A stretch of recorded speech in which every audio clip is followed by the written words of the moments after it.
Okay, so see, yesterday we had started with introduction to indirect tax, that is GST. For that, we need to understand the difference between direct tax and indirect tax. So we had started with what is tax, and then what is direct and indirect. But we have more clarification here. I told you we will start from here again. So what is direct tax? Direct tax is one in which the immediate and ultimate burden will be on the same person.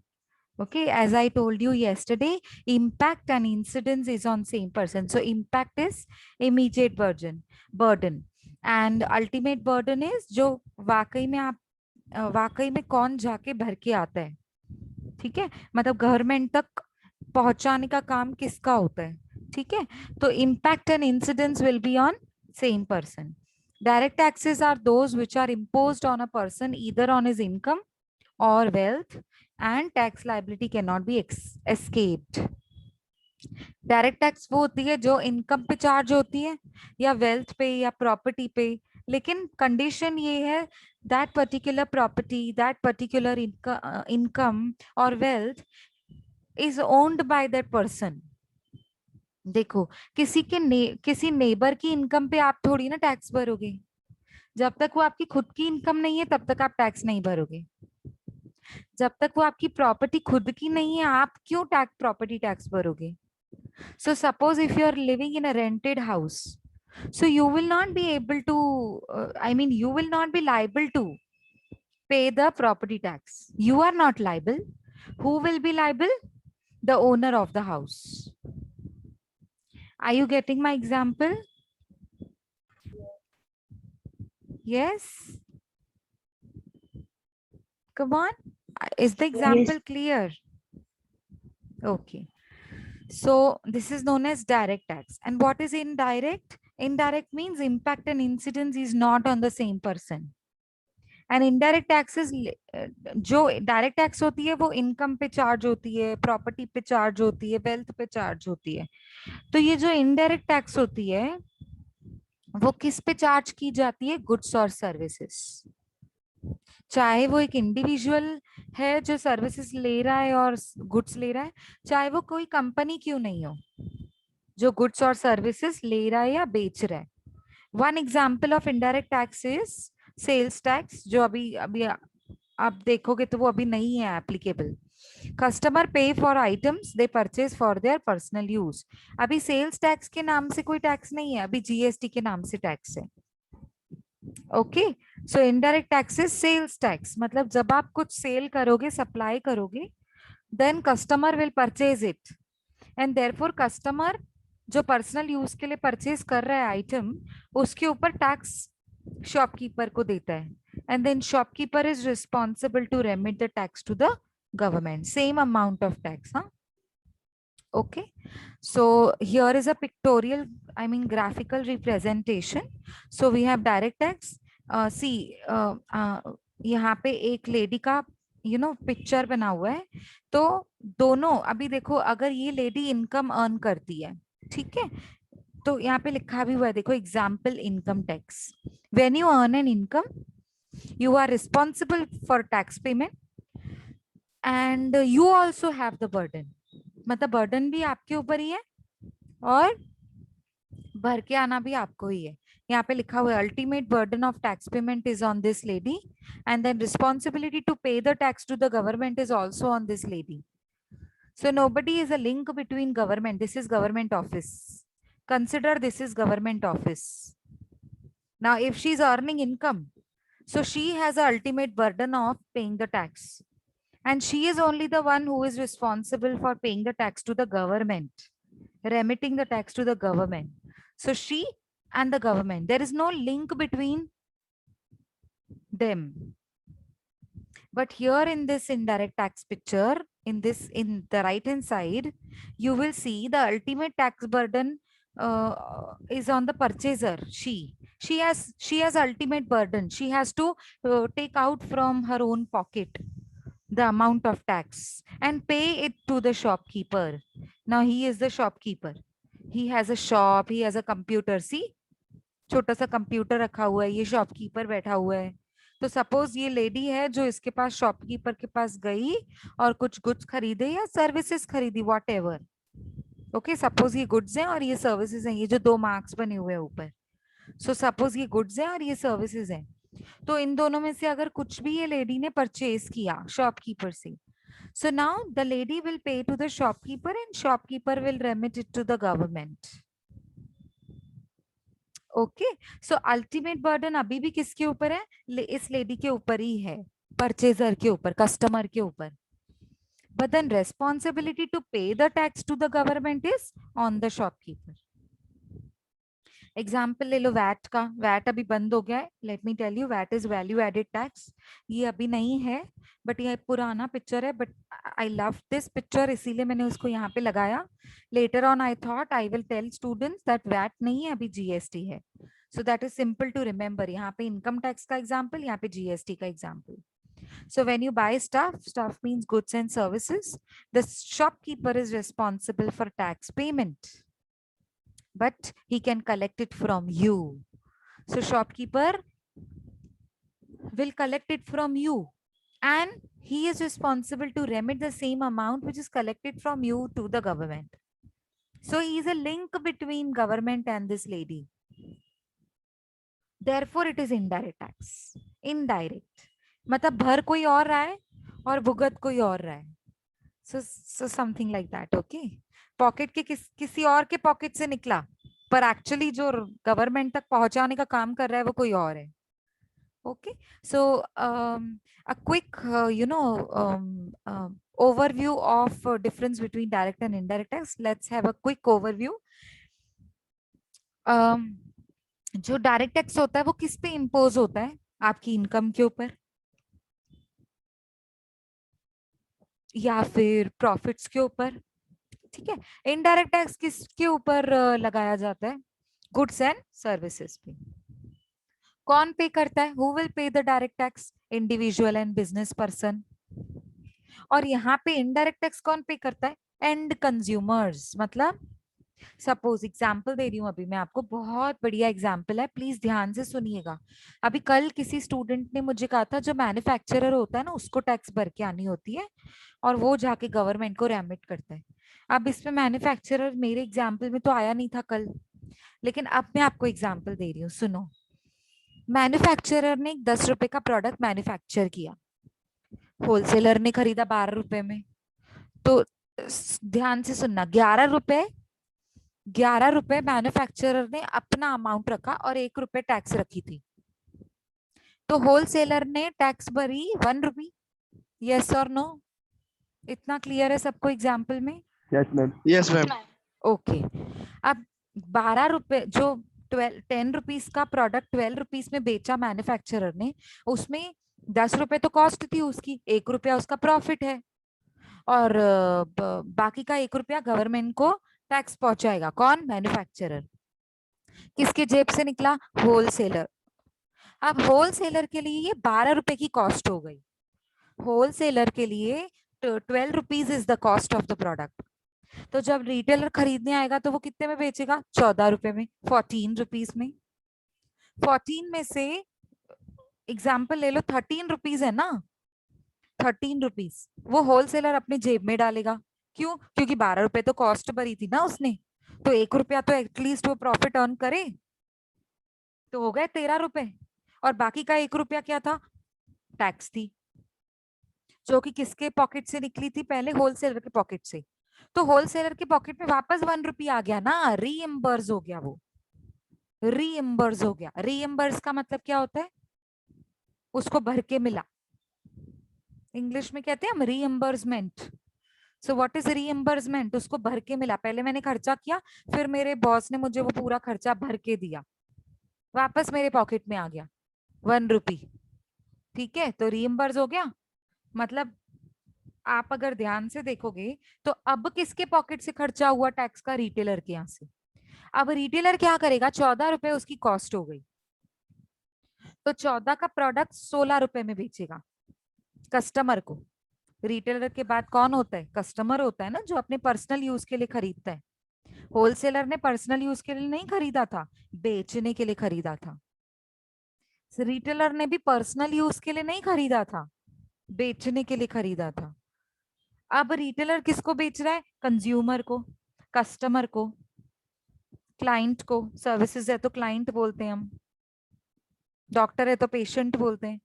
तो हम and consumer को बेचेंगे। अब मैं retailer हूं, आप customer हो, आप मुझे 16 रुपीज दोगे, तो 16 में से, ध्यान से सुनो, 16 में से 15 रुपीज तो मैं अपने पॉकेट में डालूंगी और 1 रुपी तो मेरा टैक्स का अमाउंट हो गया ना, जो मैं भर के आई थी एज अ होलसेलर को, क्योंकि मैंने अपने पॉकेट से निकाली थी 1 रुपी का टैक्स। तो अब मैं वो आपके जेब से निकलवा के अपनी जेब में डालूंगी। तो अल्टीमेट बर्डन किसके ऊपर आया? किसके जेब से पैसा निकला? कस्टमर। कस्टमर। तो हुआ ना एंड कंज्यूमर। मैं आपको एग्जांपल दे रही थी, एंड कंज्यूमर के जेब से कैसे निकलता है ये, मतलब हु पेज मतलब किसके पॉकेट से निकलता है ये, तो एंड कंज्यूमर हुआ ना। ठीक है, इसीलिए तो यहाँ पे चार्ट में बोला है ना अल्टीमेट बर्डन। अल्टीमेट बर्डन का मतलब होता है एट द एंड आप देखोगे तो किसके यहाँ से पेमेंट हो रही है। हाउ मच इनकम, जो डायरेक्ट टैक्स होती है वो कितनी होती है, how much, depends on income and profit. कितनी आपकी इनकम है, कितना प्रॉफिट अर्न किया, कितनी वेल्थ है, कितनी प्रॉपर्टीज हैं, एन नंबर ऑफ प्रॉपर्टीज, तो टैक्स भी ज्यादा होगी। एक ही प्रॉपर्टी है तो टैक्स भी उतनी ही होगी जितनी एक प्रॉपर्टी की होनी चाहिए। So it depends on number of, like, amount of income, profits, number of properties, etc. And indirect tax क्या होता है? Same for everyone. अब आप बिस्किट खरीदने जाओ, मैं भी एक बिस्किट का पैकेट खरीदने जा रही हूँ, तो क्या आपके लिए वो एमआरपी में इंक्लूसिव ऑफ ऑल टैक्सेस हट जाएगा और मेरे लिए रह जाएगा? कोई पॉलिटिकल पार्टी खरीदेगा तो उसके लिए वो रूल हट जाएगा और मेरे लिए, कॉमन पीपल के लिए, वो सेम रहेगा? ऐसा होता है? आपने देखा है? No, ma'am. नहीं, it is same for everyone. Okay. Transferability. Can you transfer this direct tax on somebody else?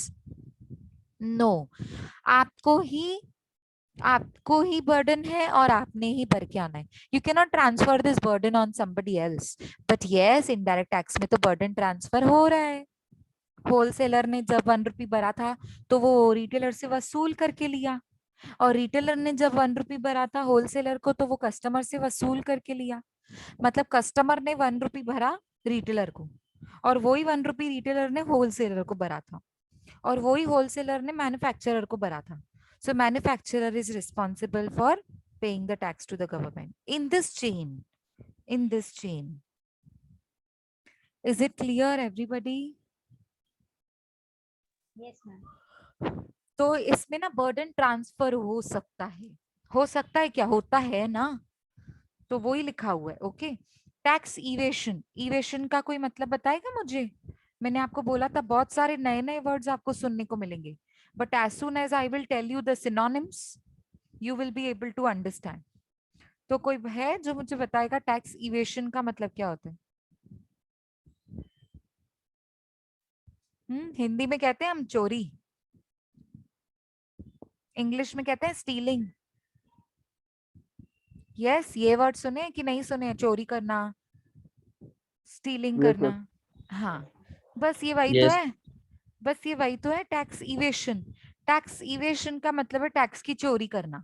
मतलब आपके ऊपर बर्डन तो है, बट आपने कुछ गोलमाल करके आपने दिखाया कि बर्डन नहीं है और टैक्स नहीं भरा। होता है इंडिया में, आपको पता है, होता है ऐसा। सो डायरेक्ट टैक्स एक ऐसी चीज है जिसमें टैक्स इवेशन बहुत हद तक पॉसिबल है, मैक्सिमम एक्सटेंट तक पॉसिबल है। पॉसिबल क्या है, हो भी रहा है इंडिया में, होता है, बिल्कुल होता है। हर एक आदमी टैक्स चोरी करता है, क्योंकि जो इनकम अर्न करता है वो सारी इनकम दिखाता नहीं है ना। सारी इनकम नहीं दिखाई मतलब अधूरी इनकम दिखाई सपोज, तो अधूरी टैक्स भर रहे हो आप, तो हुई ना टैक्स की चोरी। ओके।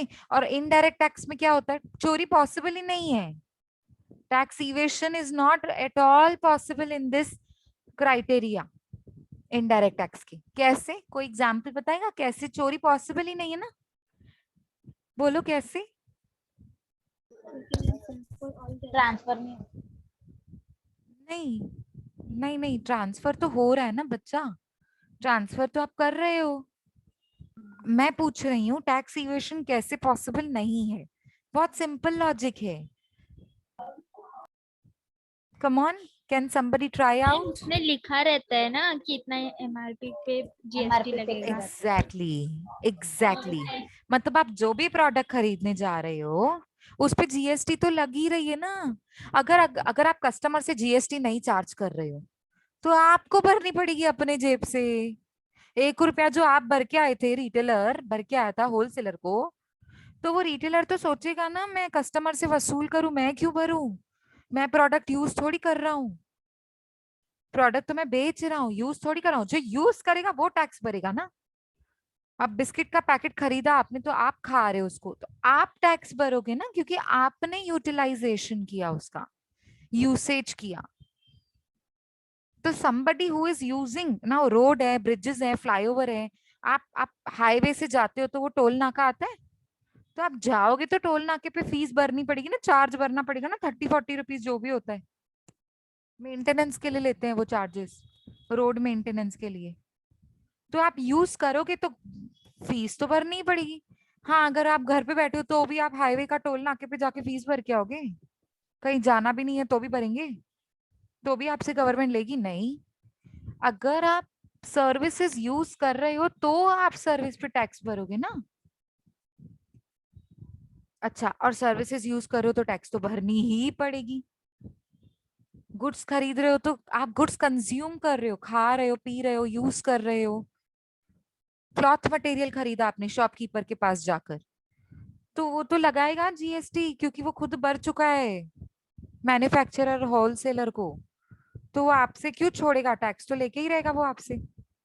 तो टैक्स की चोरी यहाँ पर पॉसिबल नहीं है। नेचर, नेचर क्या है इसका? प्रोग्रेसिव इन नेचर, प्रोग्रेसिव है ये, आगे इनकम बढ़ती जाएगी, टैक्स भी बढ़ती जाएगी। लेकिन ये रिग्रेसिव होता है, रिग्रेसिव मतलब पीछे होता जाता है। होलसेल रिटेलर ने वसूल किया कस्टमर से, और होलसेलर ने रिटेलर से, और मैन्युफैक्चरर ने, मतलब ये पीछे। ठीक है, इसका रिग्रेसिव इन नेचर है। ठीक है ना। कलेक्शन, डायरेक्ट टैक्स की कलेक्शन क्या होती है? Complex, very complex method. Complex मतलब डिफिकल्ट, नॉट इजी।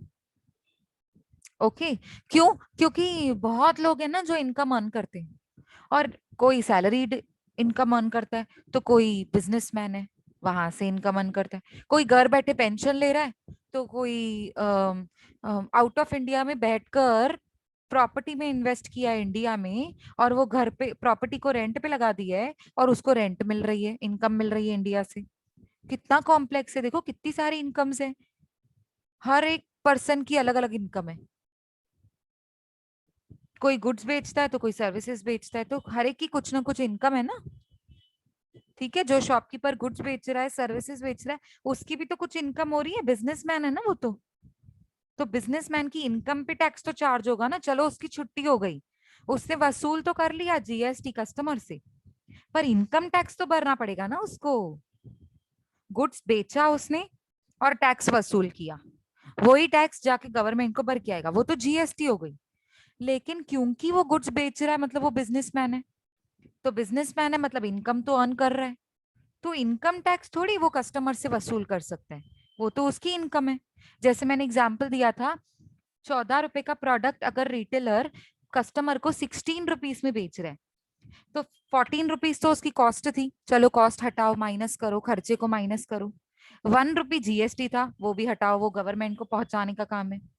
तो बाकी 1 रुपी तो उसकी खुद की इनकम थी ना। ऐसे कर करके उसके पास हंड्रेड्स ऑफ कस्टमर्स आए एक दिन में, तो 1 रुपी पर कस्टमर, तो 100 रुपीज पे कितना अर्न किया उसने? 100 rupees per day, per day. तो 30 डेज में कितना हो जाएगा? 3000 रुपीज हो गया ना। तो पूरे साल में कितना हो जाएगा? 36,000 रुपीज हो जाएगा ना,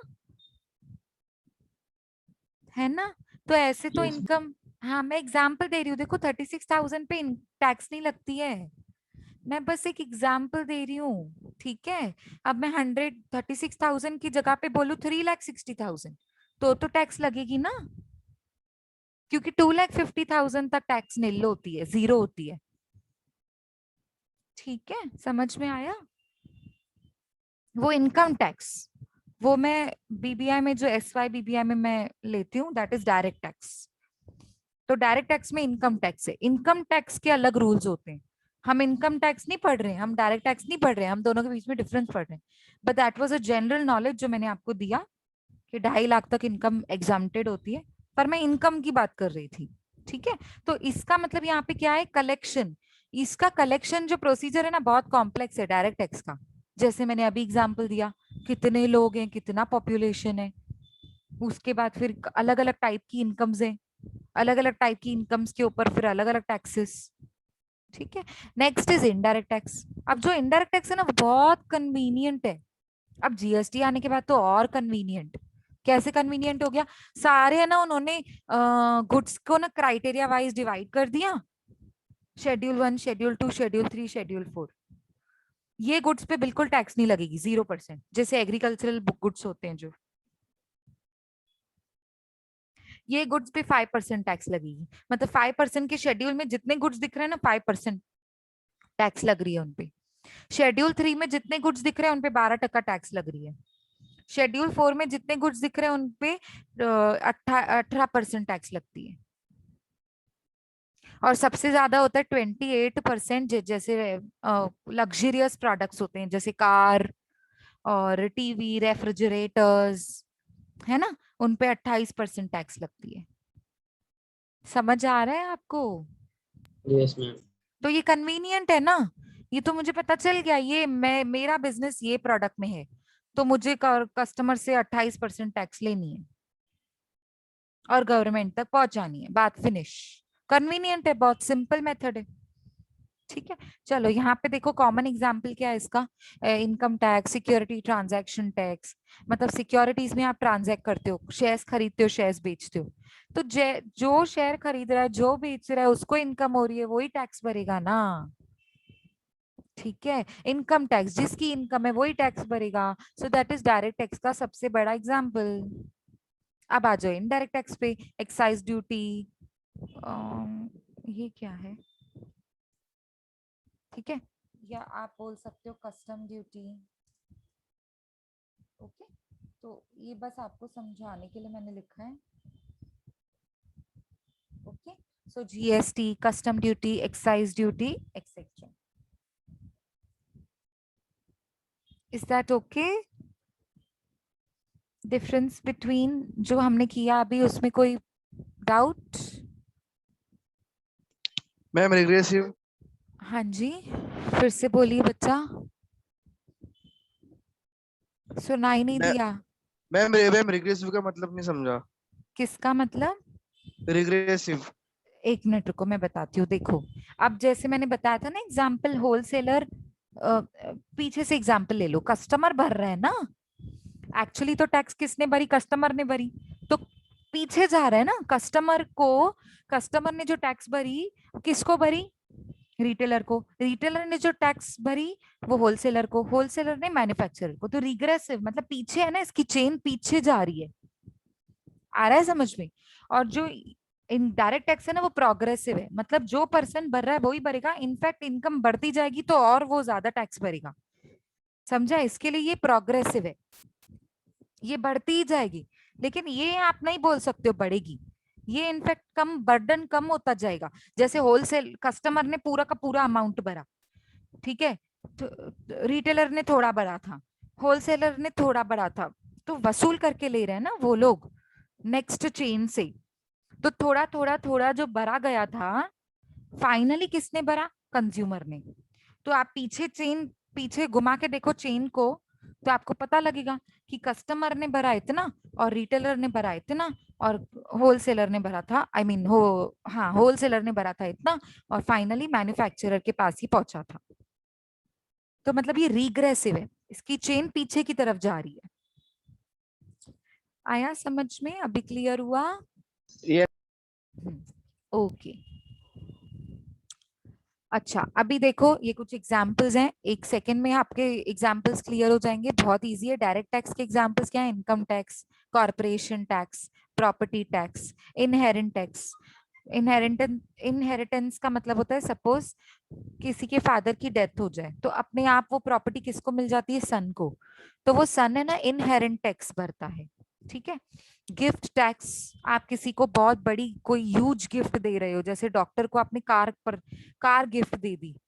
ठीक है, किसी डॉक्टर को पेशेंट ने कार गिफ्ट कर दी। अब वो गिफ्ट गिफ्ट तो आपकी 50,000 मैं आपको पहले ही बता रही हूँ, ये एक्चुअली आपके लिए काम का नहीं है, बट आपका थोड़ा कॉन्सेप्ट क्लियर हो जाएगा इसलिए बता रही हूँ।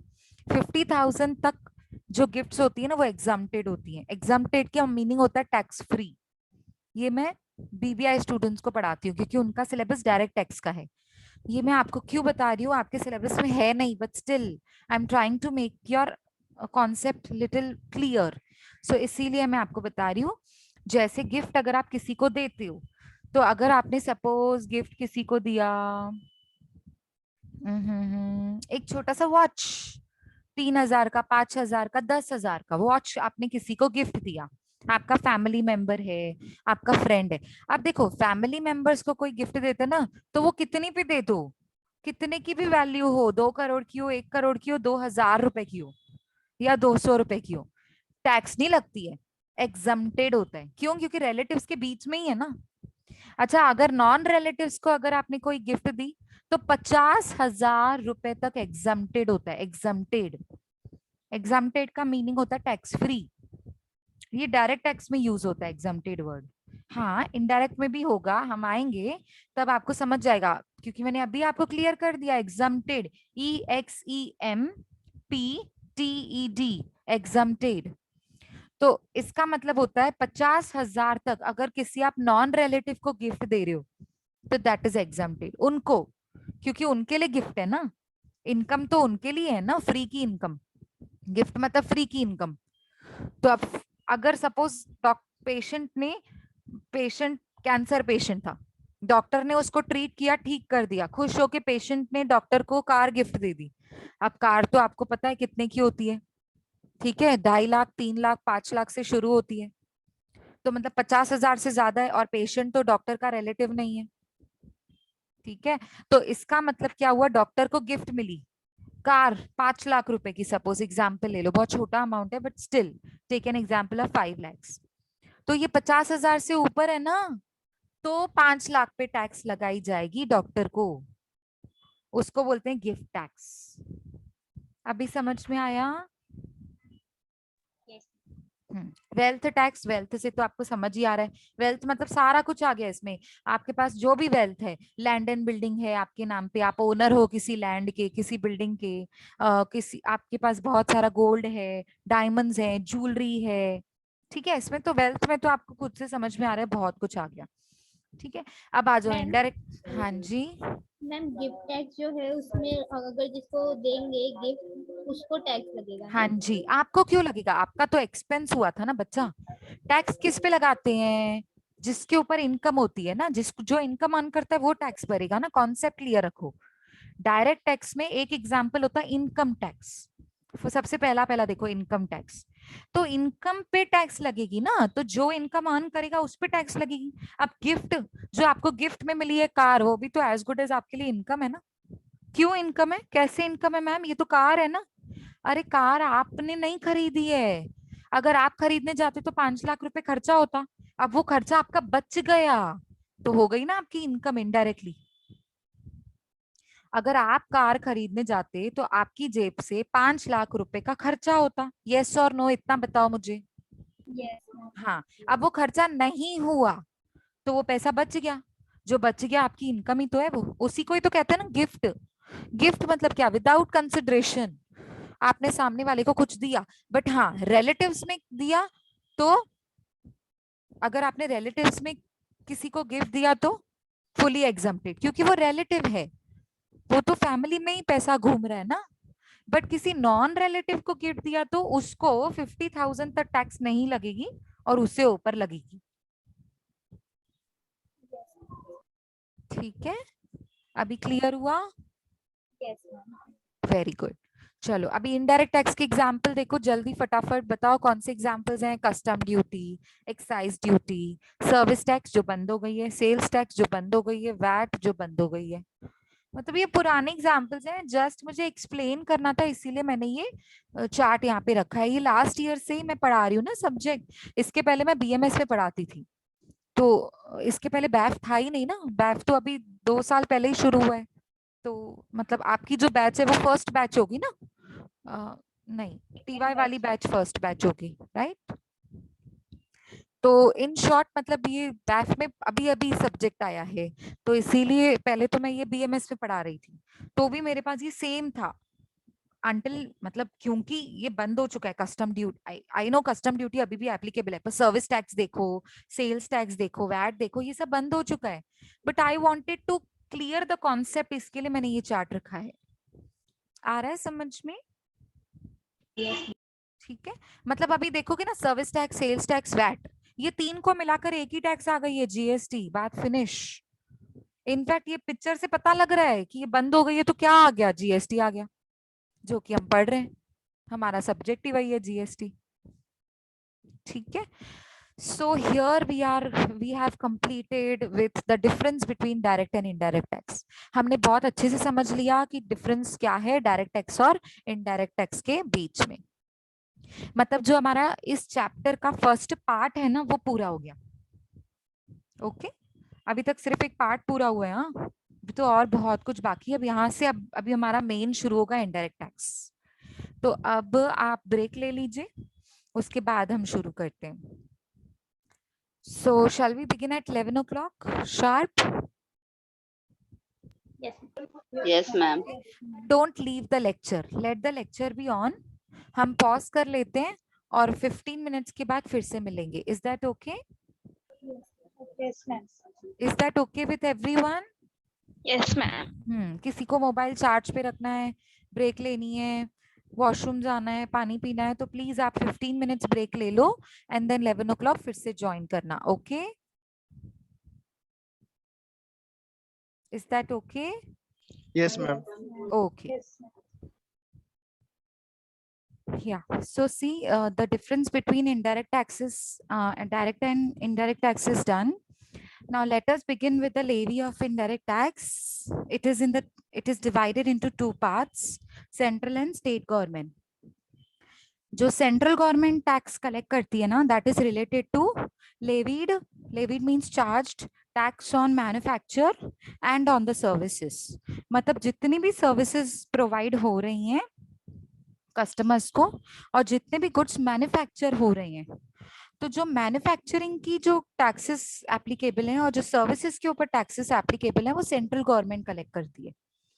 और स्टेट गवर्नमेंट क्या कलेक्ट करती है? Levy tax on sales of goods, जो गुड्स सेल होते हैं।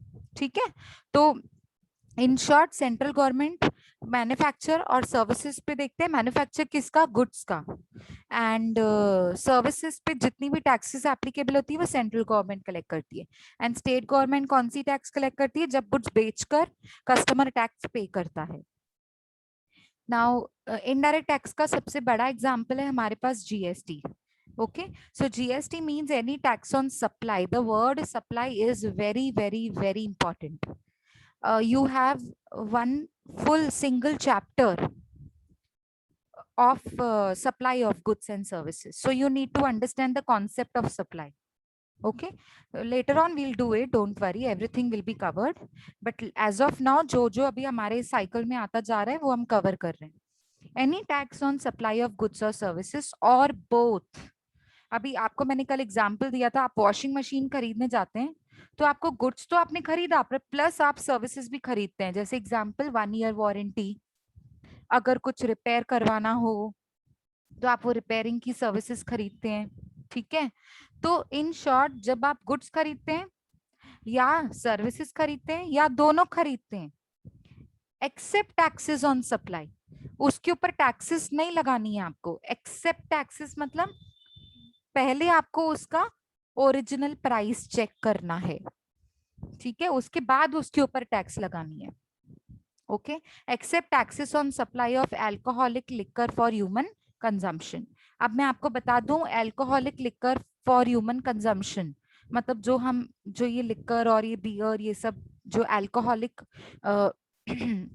ड्रिंक्स होती है ना, ये सारी है ना जीएसटी के परव्यू से बाहर हैं. अभी इसका भी एक एक्चुअली लॉजिक है, क्योंकि इसकी टैक्स का जो रेट है ना वो ज्यादा है, तो अगर वो जीएसटी के दायरे में आ गया, परव्यू में आ गया, तो 28% तक ही है ना जीएसटी का टैक्स। तो देयरफॉर ये alcoholic liquor for human consumption को ज्यादा टैक्स में ही रखा गया है, क्योंकि अगर इसका टैक्स कम कर देंगे तो इसका प्राइस कम हो जाएगा, प्राइस कम हो जाएगा तो इसकी डिमांड बढ़ जाएगी। तो ऐसी चीजों के लिए गवर्नमेंट को डिमांड नहीं बढ़ानी है, ठीक है, पब्लिक ज्यादा डिमांड करने लगेगी ना, तो इसकी डिमांड, ऐसी चीजों की डिमांड इनफैक्ट कम करनी है, क्या बोलते हैं, गवर्नमेंट को। इसीलिए इसको जीएसटी के परव्यू से बाहर रखा गया है। मतलब इसका लॉजिक एक ही है, जो इस पे टैक्स एप्लीकेबल होती है वो ज्यादा होती है एज कंपेयर टू जीएसटी के जो स्लैब्स बने हुए हैं। GST is a broad based value added tax. मैंने आपको बताया था ना वैल्यू एडेड टैक्स, वैट। तो ये जो वैट का जो सिस्टम था ना, अभी वो तो आपको पढ़ाना नहीं है मुझे वैट का सिस्टम क्या था, पर आप अभी शॉर्ट में इतना समझ जाइए, जो भी वैट के सिस्टम्स थे ना, प्रोसीजर्स, वैट का जो भी रूल्स एंड रेगुलेशंस थे ना, उन्हीं रूल्स एंड रेगुलेशंस को ध्यान में रख के जीएसटी को बनाया गया।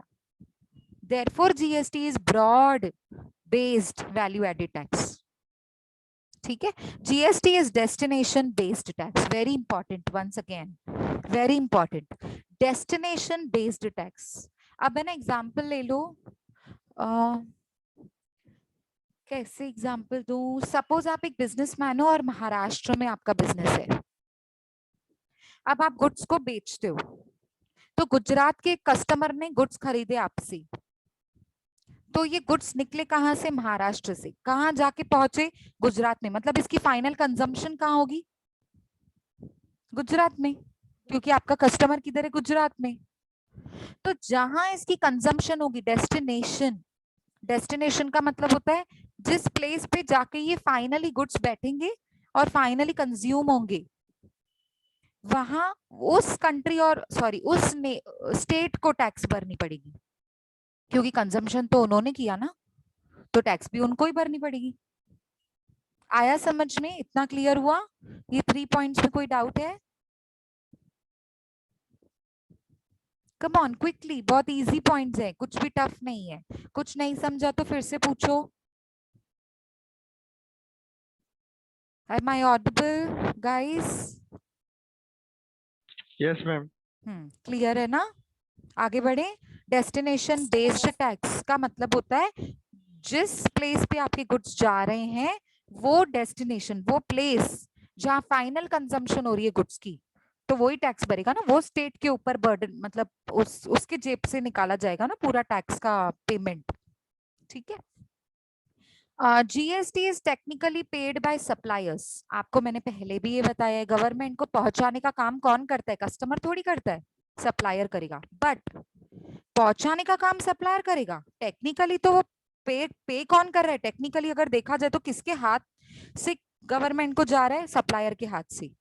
बट हिडन पार्ट क्या है, दिखाई देने में क्या है, सप्लायर भर रहा है, पर एक्चुअली तो वो वसूल करके ले रहा है ना कंज्यूमर से, तो but it is actually born by the consumers. GST ऐसा होता है, और वैट भी ऐसे ही होता था, ठीक है। GST is collected at multiple stages of the production and distribution of the goods and services, in which tax paid on inputs are allowed as set off against tax payable on output. कितना simple है देखो। अब जो मैंने पहले आपको बताया, ना कि कंज्यूमर रिटेलर को टैक्स पे करता है, रिटेलर होलसेलर को देता है, और होलसेलर मैन्युफैक्चरर को देता है ना। तो मतलब एक्चुअली तो फाइनल कंजम्पशन कौन कर रहा है, कंज्यूमर।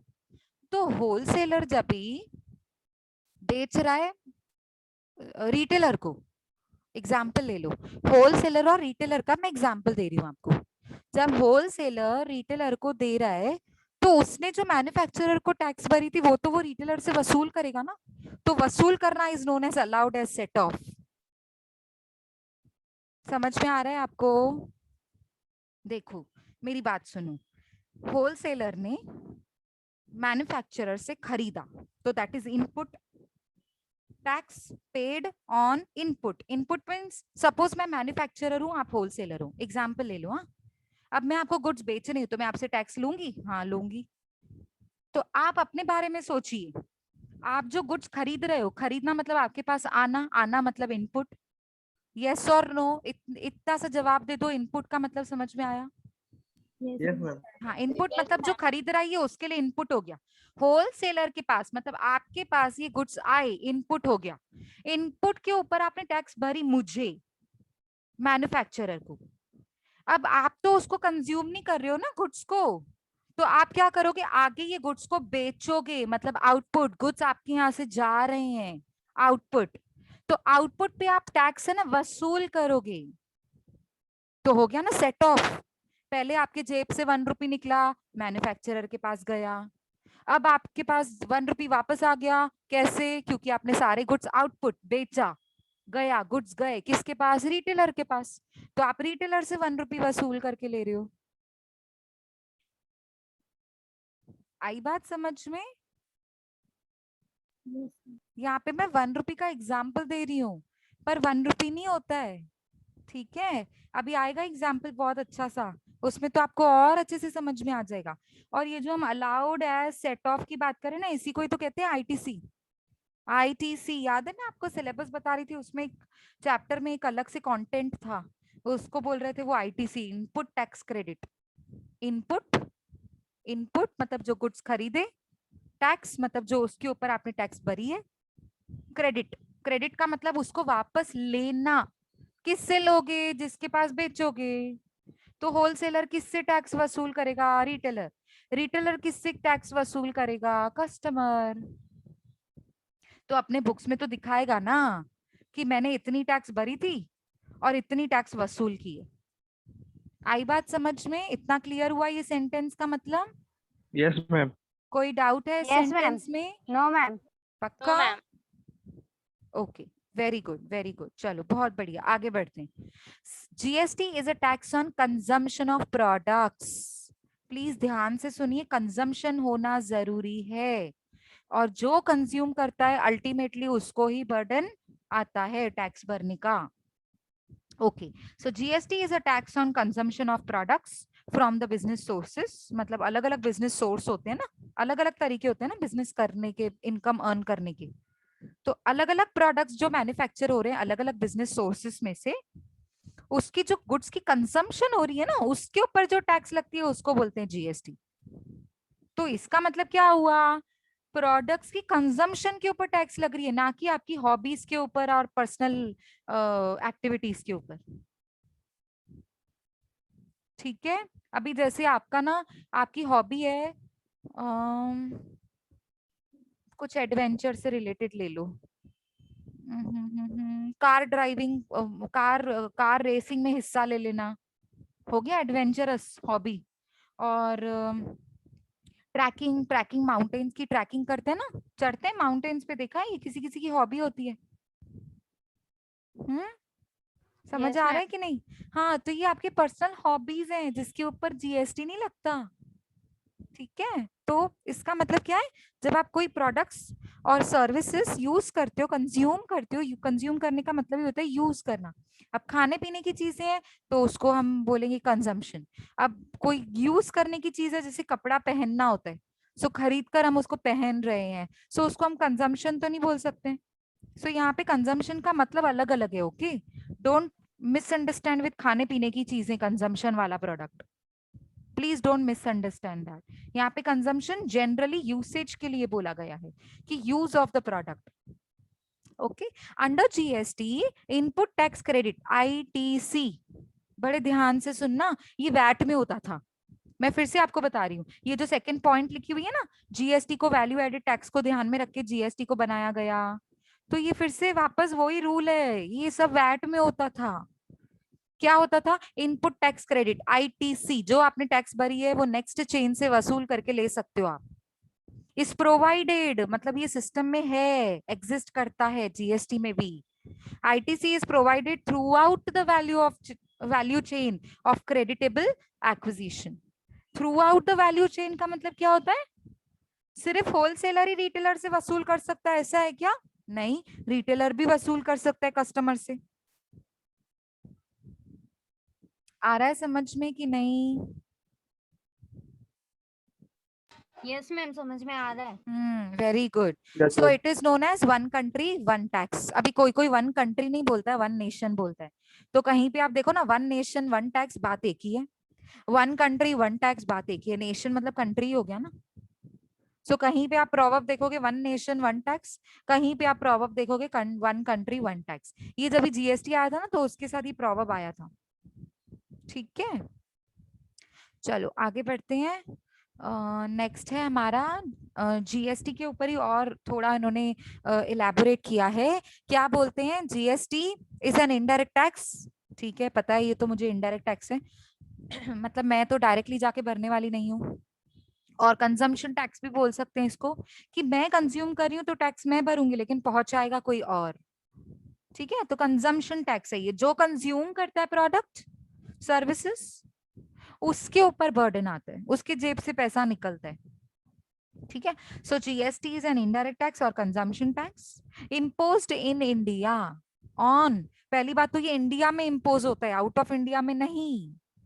ठीक है, तो इंडिया में गुड्स का सप्लाई हुआ तो ये जीएसटी एप्लीकेबल होगा। आपने अगर गुड्स, आप बोलोगे मैम ऐसा जरूरी थोड़ी है, मैं मेरा बिजनेस है तो मैं सिर्फ इंडिया में गुड्स को बेच रहा हूँ और मैं आउट ऑफ इंडिया में बेच रहा हूँ तो जीएसटी एप्लीकेबल नहीं है? नहीं, उस पर कस्टम ड्यूटी एप्लीकेबल है। देखो टैक्स तो लगेगी, टैक्स तो जरूर लगेगी, लेकिन उसका नाम चेंज हो जाएगा, है ना। तो जीएसटी हम बात कर रहे हैं, जीएसटी आप है ना, मतलब जितना ज्यादा सोचेंगे ना उतना कंफ्यूज हो जाएंगे। तो जीएसटी में मैं स्टूडेंट्स को स्पेसिफिकली क्या समझाती हूँ, जब हम टैक्स पढ़ते हैं ना, whether it is direct tax और इनडायरेक्ट टैक्स, क्योंकि अब मुझे सब पता है ना, मतलब हम इतने सालों से सिखा रहे, तो मुझे डायरेक्ट टैक्स का भी पता है, इनडायरेक्ट टैक्स का भी पता है। तो इतना वास्ट है ना, इतना ज्यादा वास्ट है ना, कि आप जितना उसमें घुसोगे ना उतना ज्यादा और आपको लगेगा कि ये क्या है, ये भी पढ़ना है, ये भी देखना है, ये भी लॉ है, ये भी रूल है, ये भी सेक्शन बना हुआ है। तो इसीलिए पहले ही स्टेज पे मैं आपको आके बता रही हूँ कि जितना आपने अभी तक समझ रहे हो ना उतना ही समझिए, उससे बाहर जाएंगे ना अगर, तो आपको डाउट्स होंगे। समझ में आ रहा है? अब जैसे डाउट आया, मैम हम जरूरी थोड़ी गुड्स को अपने इंडिया में ही सिर्फ बेचें, बाहर बेचा तो जीएसटी नहीं लागू है। हाँ, जीएसटी लागू नहीं है, पर दूसरी टैक्स तो लागू है ना, उसका नाम है कस्टम ड्यूटी। ठीक है, तो just an example to make you comfortable that if you have any doubt outside what we are studying, so don't worry. मतलब ऐसा है कि वो डाउट एक्चुअली आपको होना नहीं चाहिए, क्योंकि वो हम जो पढ़ रहे हैं उसके बाहर का है वो।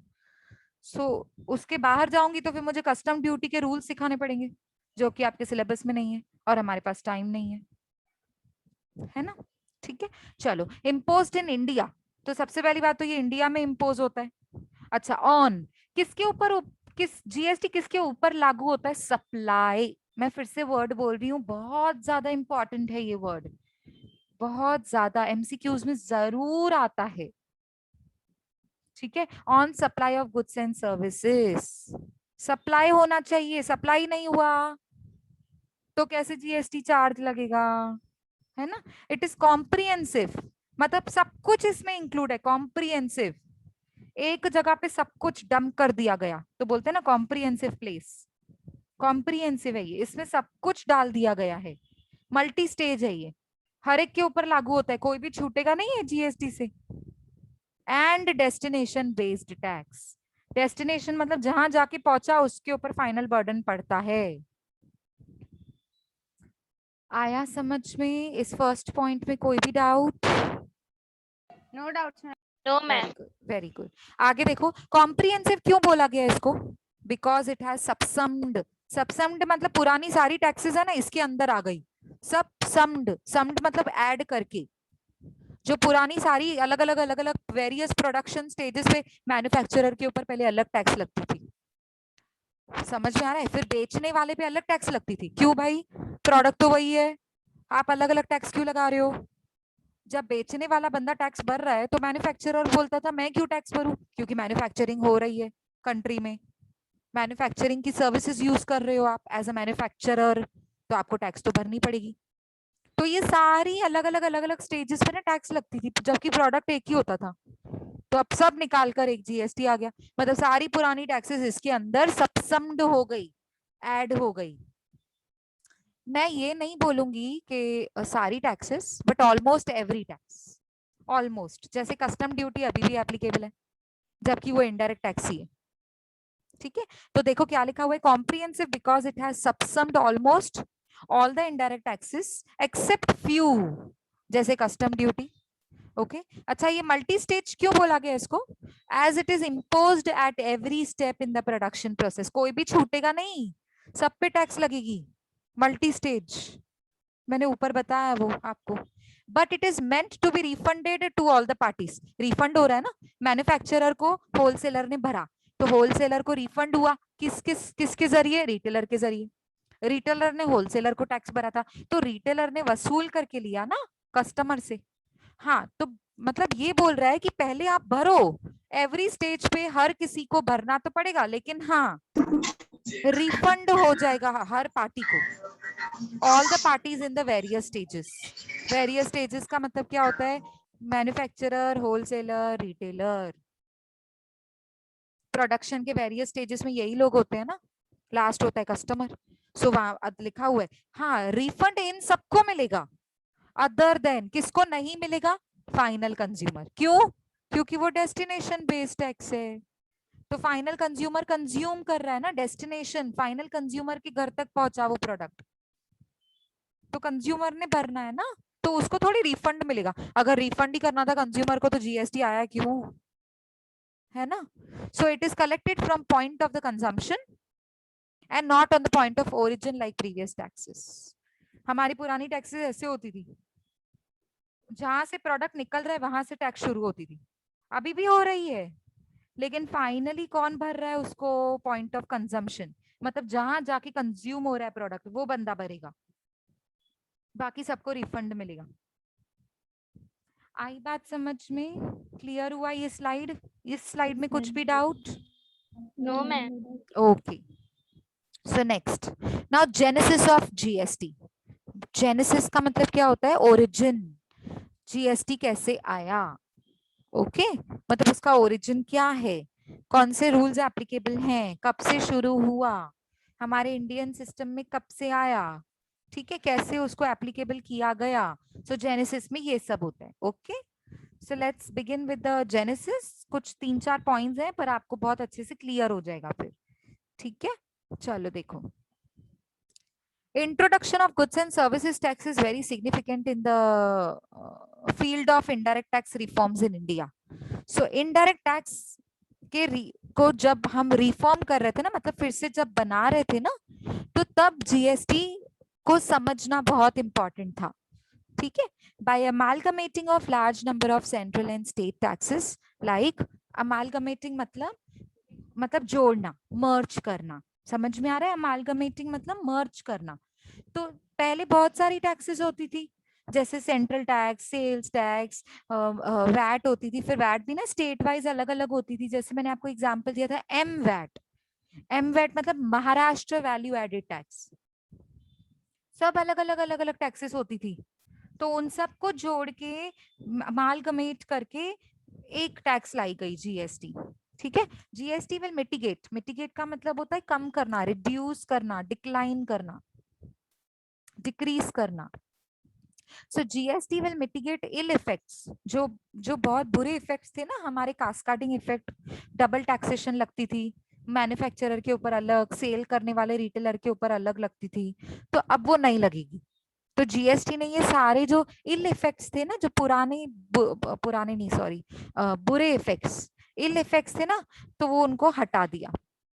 देखो, GST will mitigate ill effects of cascading और डबल टैक्सेशन। कास्केडिंग का मतलब होता है डबल टैक्सेशन, कि मैन्युफैक्चरर भी सेम प्रोडक्ट पे टैक्स अलग से भर रहा है, होलसेलर और जो रिटेलर है वो कस्टमर को बेचने के बाद कस्टमर को भी अलग से टैक्स भरनी पड़ रही है, तो एक ही प्रोडक्ट पे दो बार टैक्स होती थी, डबल टैक्सेशन, उसको बोलते हैं कास्केडिंग।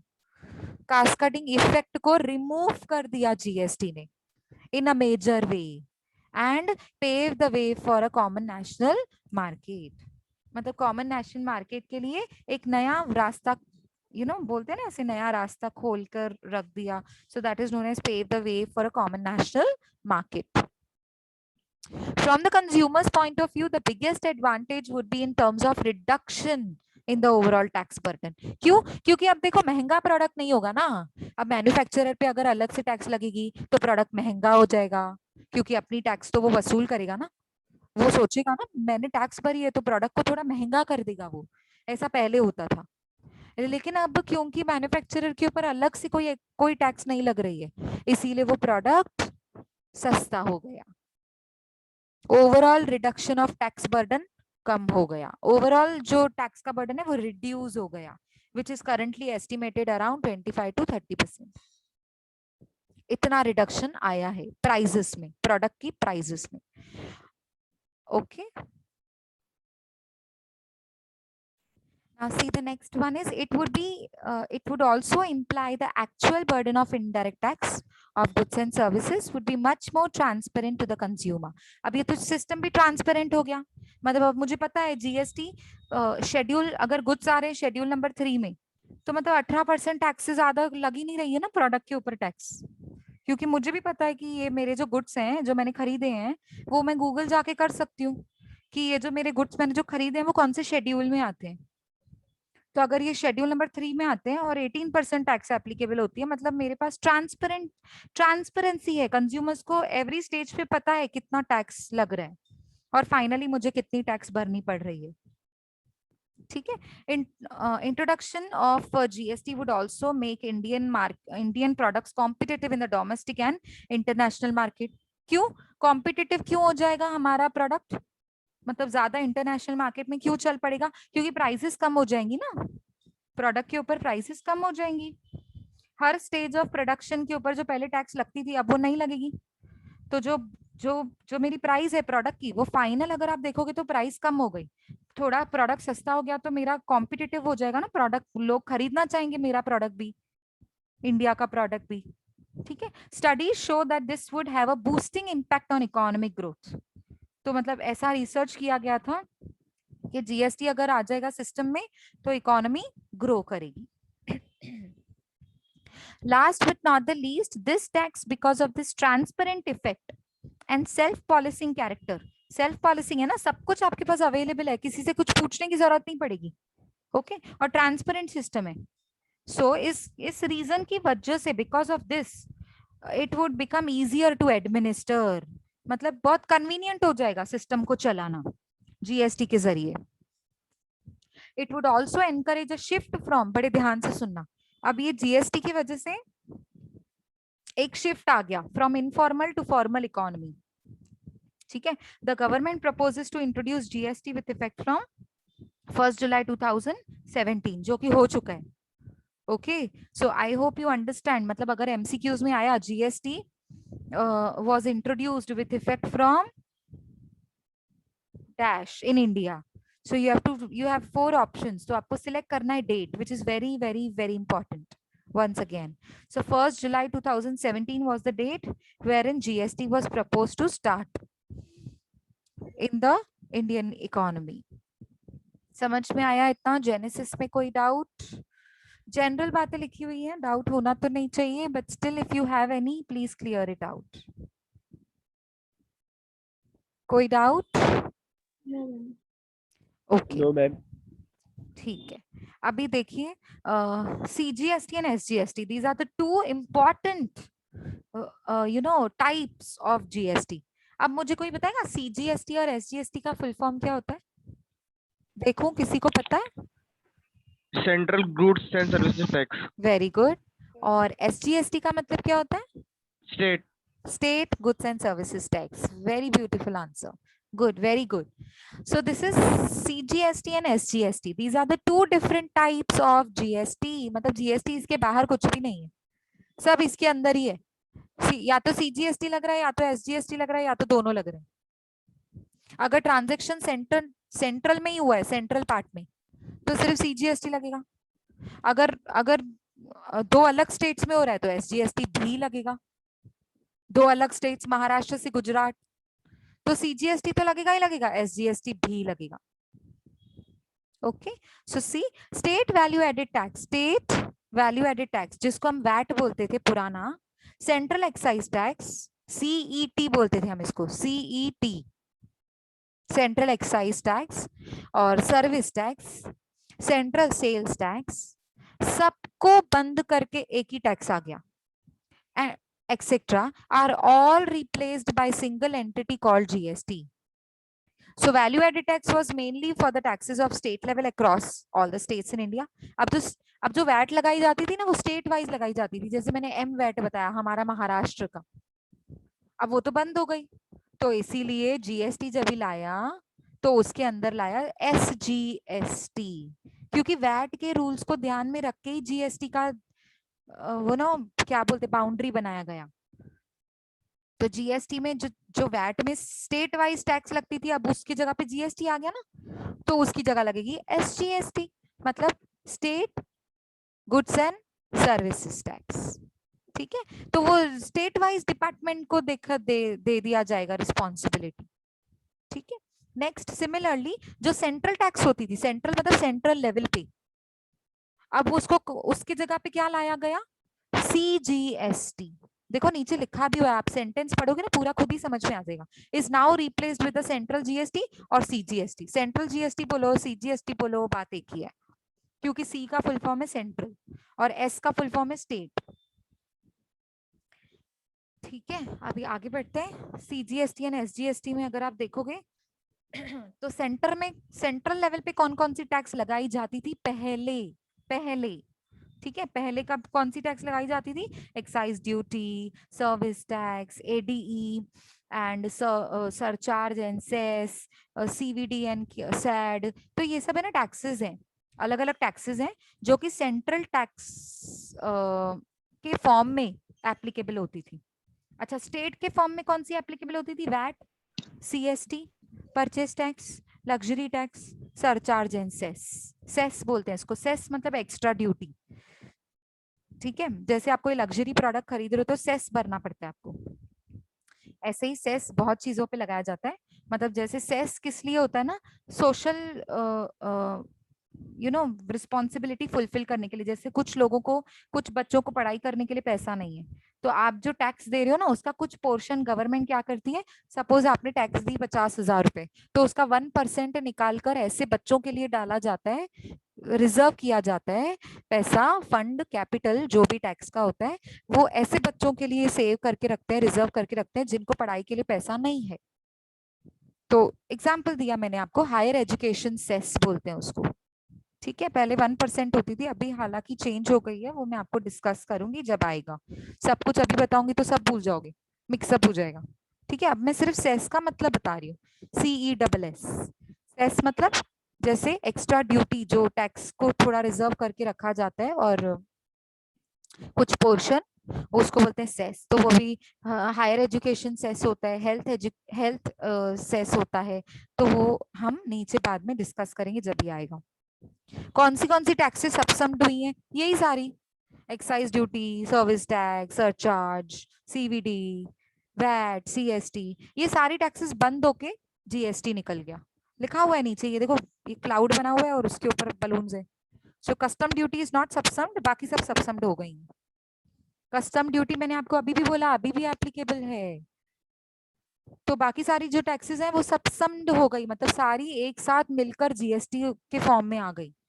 उसमें से SGST है, जो ये सारी पहले होती थी SGST के नाम पे, तो अब SGST लगेगा सिर्फ एक। और IGST का मैं आपको मतलब बता दूं, inter goods and services tax, integrated IGST, integrated goods and services tax. मैं आपको बताऊंगी, डोंट वरी इंटीग्रेटेड क्या होता है। अभी के लिए सिर्फ जो आप समझ रहे हो उसको समझिए, आएगा अभी। IGST क्या होता है अभी आया है, देखो नेक्स्ट स्लाइड में, बड़े ध्यान से सुनना, बहुत सारे कॉन्सेप्ट्स आपको क्लियर हो जाएंगे इससे। हम एक काम करते हैं, हम डिसाइड कर लेते हैं कि आज तक हम क्या करने वाले हैं। मेरे हिसाब से साइलेंट फीचर्स तो बहुत ज्यादा हैं, तो आज तो मैं ये कवर नहीं कर पाऊंगी।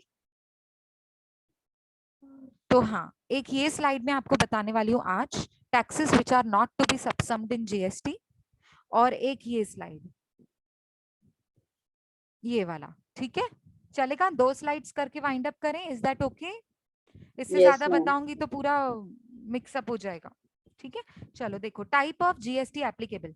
अब मैंने आपको पहले बोला 2 टाइप्स होते हैं, पर यहाँ पे तो 3 दिख रहे हैं। देखो मेरी बात ध्यान से सुनो, ये जो पार्टीशन था ना एसजीएसटी और सीजीएसटी, वो इसलिए बताया था कि जो पहले सेंट्रल लेवल पे और स्टेट लेवल पे होता था उसको कैसे बांटा गया है। पर ये अभी रियल हमारा सिनेरियो है टाइप्स ऑफ जीएसटी एप्लीकेबल, मतलब 3 टाइप्स ऑफ जीएसटी एक्चुअली हमारे जीएसटी के परव्यू में आते हैं। So let's see what is state SGST, UTGST और सीजीएसटी और आईजीएसटी। बड़े ध्यान से सुनना, अभी ये सबसे इंपॉर्टेंट है, आपको प्रैक्टिकल सम्स में काम आएगा। ठीक है, बहुत अच्छे से ध्यान से सुनिए। एसजीएसटी का फुल फॉर्म होता है state goods and services tax. UTGST का फुल फॉर्म होता है union territory goods and services tax. अब ये यूनियन टेरिटरी क्या होता है बताऊंगी मैं आपको, आगे स्लाइड्स में आएगा, डोंट वरी। कुछ 11 स्टेट्स हैं जिनको यूनियन टेरिटरी में डाला गया है, कुछ 11 स्टेट्स हैं।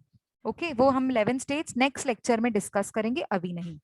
सो एसजीएसटी एंड यूटीजीएसटी, या तो एक एसजीएसटी लगाया जाएगा या तो यूटीजीएसटी लगाया जाएगा, दोनों नहीं लगते हैं। स्लैश बीच में, ये स्लैश दिख रहा है सबको, दिख रहा है? हाँ, तो स्टेट जीएसटी और यूनियन टेरिटरी टैक्स एप्लीकेबल होता है इसमें, कलेक्टेड बाय स्टेट गवर्नमेंट, क्योंकि ये स्टेट का है तो ये स्टेट गवर्नमेंट कलेक्ट करती है। अच्छा, ये कौन से ट्रांजैक्शंस के ऊपर होता है? जो इंट्रा स्टेट ट्रांजैक्शंस होते हैं, जो विद इन द स्टेट होते हैं ना, ये उसके ऊपर एप्लीकेबल होता है। With in the state, please ध्यान से सुनिए। इंट्रा, इंट्रा का मतलब होता है with in, inter INTER, outside the state. तो जब मैं ना सीधा नीचे आ रही हूँ थर्ड पे, ये देखो यहाँ पे मेरे कर्सर को देखो, आईजीएसटी। आईजीएसटी का full form integrated GST, collected by central government, state नहीं सेंट्रल। क्यों? क्योंकि अब जो ट्रांजैक्शन हो रहा है वो 2 स्टेट्स के बीच में हो रहा है। Supply is between the states and the centre, या तो सेंट्रल के साथ हो रहा है या तो दूसरे स्टेट के साथ हो रहा है। इसके लिए तो इसको बोला गया है इंटर स्टेट ट्रांजैक्शन टैक्स। ये टैक्स तब लगती है जब 2 स्टेट्स के बीच में ट्रांजैक्शन होता है, मतलब जैसे महाराष्ट्र और गुजरात, तो आईजीएसटी एप्लीकेबल होगा। अच्छा, और अगर महाराष्ट्र का महाराष्ट्र में ही सेल हुआ तो एसजीएसटी एप्लीकेबल होगा। अच्छा, यूनियन टेरिटरी का एग्जांपल ले लो, यूनियन टेरिटरी का एग्जांपल ले लो आप, दिल्ली। ठीक है, दिल्ली का, दिल्ली में ही आपने गुड्स को बेचे, सप्लाई किया, तो यूनियन टेरिटरी जीएसटी एप्लीकेबल होगा। कॉन्सेप्ट क्लियर हुआ? एसजीएसटी, यूटीजीएसटी, आईजीएसटी, कोई डाउट? नहीं। अब आते हैं सीजीएसटी पे। सीजीएसटी का मतलब होता है सेंट्रल जीएसटी। कौन कलेक्ट करता है? नाम से ही समझ में आ रहा है, सेंट्रल गवर्नमेंट। अच्छा, ये कौन से ट्रांजैक्शंस के ऊपर एप्लीकेबल होता है? इंट्रास्टेट ट्रांजैक्शंस, इंट्रास्टेट ट्रांजैक्शंस के ऊपर एप्लीकेबल होता है। यानी कि अगर आपका ध्यान है तो ये जो जब with in the state transaction होगा ना, तो 2 टैक्सेस लगेंगी, एसजीएसटी एंड सीजीएसटी, और यूटीजीएसटी एंड सीजीएसटी। मेरे को आई होप आपको एंड और के बीच में फर्क पता है। मैं क्या बोल रही हूँ, अगर 2 स्टेट्स के बीच में ट्रांजैक्शंस हो रहे हैं, sorry with in the state transaction हो रहा है, मतलब सेम स्टेट के बीच में, तो कौन सी टैक्स लगेगी? या तो एसजीएसटी एंड सीजीएसटी, एंड मतलब दोनों साथ में लगती है, या तो और यूटीजीएसटी एंड सीजीएसटी। तो क्योंकि इंट्रा इंट्रा लिखा हुआ है ना, समझ में आ रहा है? Intra intra. और अगर सिर्फ 2 स्टेट्स के बीच में ट्रांजैक्शन है तो सिर्फ एक ही टैक्स लगेगी, आईजीएसटी, ओनली 1 टैक्स, आईजीएसटी। अब समझ में आया? इस स्लाइड में कोई भी डाउट? इस स्लाइड में कोई भी डाउट? हम इसके एग्जाम्पल्स करने वाले हैं, इसके सम्स करने वाले हैं, डोंट वरी। अभी तक जो समझा वो क्लियर है, मैंने जो समझाया? Yes ma'am. Okay, don't worry, हम इसके ऊपर प्रैक्टिकल करने वाले हैं, don't worry. Okay, so this is clear. SGST, UTGST दोनों में से कोई एक एप्लीकेबल होगा, और आईजीएसटी तब एप्लीकेबल होगा जब इंटरस्टेट ट्रांजैक्शन होगा। जैसे मैंने एग्जांपल दिया महाराष्ट्र से गुजरात, तो सिर्फ आईजीएसटी एप्लीकेबल होगा। विद इन महाराष्ट्र किया तो एसजीएसटी एंड सीजीएसटी। ठीक है, क्लियर हुआ ये? लास्ट Yes, स्लाइड पे ma'am. जाएं। आज के लिए जो हमारा लास्ट स्लाइड है वो ये है, टैक्सेस विच आर नॉट सबसम्ड, जो जीएसटी के दायरे में अभी तक नहीं आई हैं, जो जीएसटी में इंक्लूड नहीं हो रही हैं, वो कौन सी टैक्सेस हैं, बस उसको देख लीजिए। देखो इतना ज्यादा डिटेल में पूछते नहीं है, बट स्टिल एमसीक्यूज के फॉर्म में अगर पूछ लिया तो आपको पता होना चाहिए। बेसिक कस्टम ड्यूटी जिसे बीसीडी बोलते हैं, ठीक है, जो गुड्स आप बाहर से खरीदते हैं, इंपोर्ट करते हैं, तो उसके ऊपर अभी भी आपको, जैसे आपने सिंगापुर से टीवी मंगवाई तो आपको कस्टम ड्यूटी भरना पड़ेगा। एक्सपोर्ट ड्यूटी, जो गुड्स अगर आप इंडिया से बाहर बेच रहे हैं उसके ऊपर एक्सपोर्ट ड्यूटी लगेगा।